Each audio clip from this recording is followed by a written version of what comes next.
Okay. All right, so good evening again. My name is Mohammad Al-Rawi and welcome to Wintec. So one of the senior lecturers at School of Engineering, Center for Engineering and Industrial Design. Today I'll present this topic, which is a final year project with my students, Lee, who's standing there. So if you have many difficult questions, Lee will be able to answer them. Just in case. So it's an aerodynamic effects of Polo helmets using CFD modeling, which is computational fluid dynamics. That's my area in my PhD. I'm a biomedical engineer, looks after any biomedical applications. And one of the topics it's interest for me, it's the helmet, since it's involved with safety. So I'll go through the presentation since of the time. So it's just outlining Polo and the standards and tests, which Paul presented a couple of them. The 3D design, which is what I want to go through, and the finance elements and CFD modeling analysis, and then we sum it up. So one of the things we try to address here through the project, it's your safety, which is the most important for me as a biomedical engineer, looking for some applications and solutions. Obviously, from the statistic we try to get for New Zealand's polo sport, it looks like we have many people getting injuries in different areas, and the statistics shows most about legs, foot and arms. That's the most common one, but those, I think, because of the sport restrictions, we cannot really make more guarded arms or something like that. It will be very difficult to use your arms. But one of the other important things we found in the injuries is the head and the face. Therefore, we will design, or working on the design and application for a modern helmet, aerodynamic, and as well safe and light and comfortable for the players. So to avoid all of these accidents you guys may be facing. By the way, how many of you managed to get this accident by accident? Like falling like this? When I saw the pictures, like, wow, that's really... Yeah, everyone. Okay, good luck.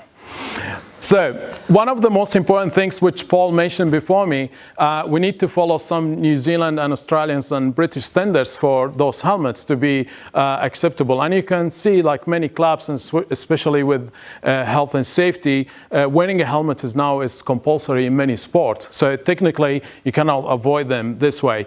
And to design a helmet, we need to pass many standards. And there are many different tests, such as stability, retention, lateral, which is some images here to show you from the standards, which we have in the labs here to design the helmet and then test them. Some of them, they are a static test. Some of them, they are a dynamic and free fall. And some of them, they are compressive. So we compress the helmet and see what's the maximum load on it, such as 800 newtons. And others, they are shock absorption and hazard impact test and retention system strength and test. So whatever we will design to make it pass through the standards, we must test this, and then we validate it, and we say this helmet is safe to use.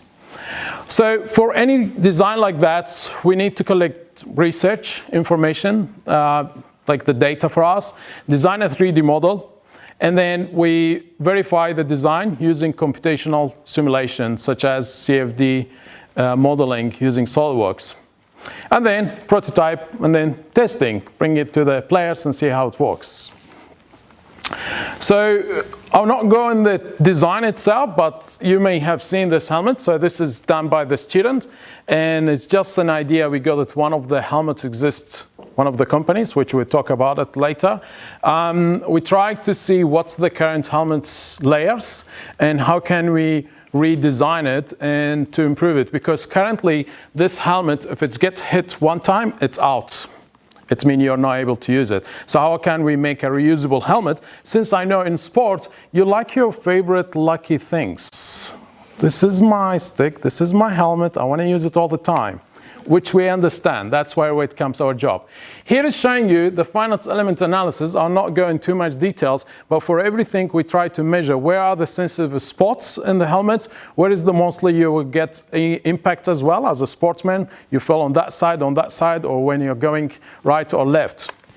So all of this will allow us to investigate through the study we're going through, as well the computational fluid dynamics, because we want to make sure that this helmet is not slowing you down, is not impacting on your face, especially going with the speed.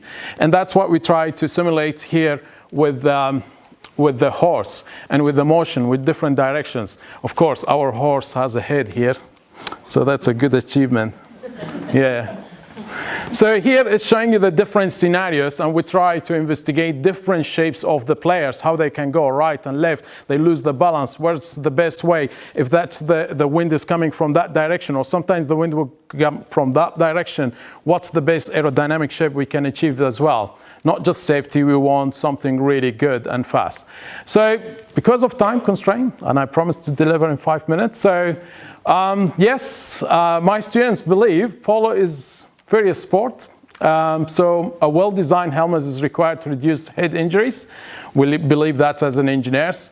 A new Polo helmet 3D will be designed in SolidWorks. So hopefully this project will finish by the end of May next year, and we'll have this helmets on scenes, and definitely we will get the help of the software simulation. So we test everything without using human, and then we perform the prototype testing to make sure we pass the standards. And definitely a big thank to really an acknowledgement to Robin Spacer, because I talked to him with Russell and Paul one of the nights in New Zealand time, and I think it was morning in UK, and he gave us a lot of explanation about what's going on with his design and with helmets. And I think one of his biggest sponsor is Argentina's team, and we found New Zealand market is really empty, and that's why we are here. So that's the purpose. So we try to convince him to do something here different, fits for the players here for the sports, and you will have your own customized helmets done here. You don't need to order them from overseas or anything. That's one of the main objectives for us here. So that's all for me. Thank you very much. And if you have any questions, anytime. Cool. Thank you.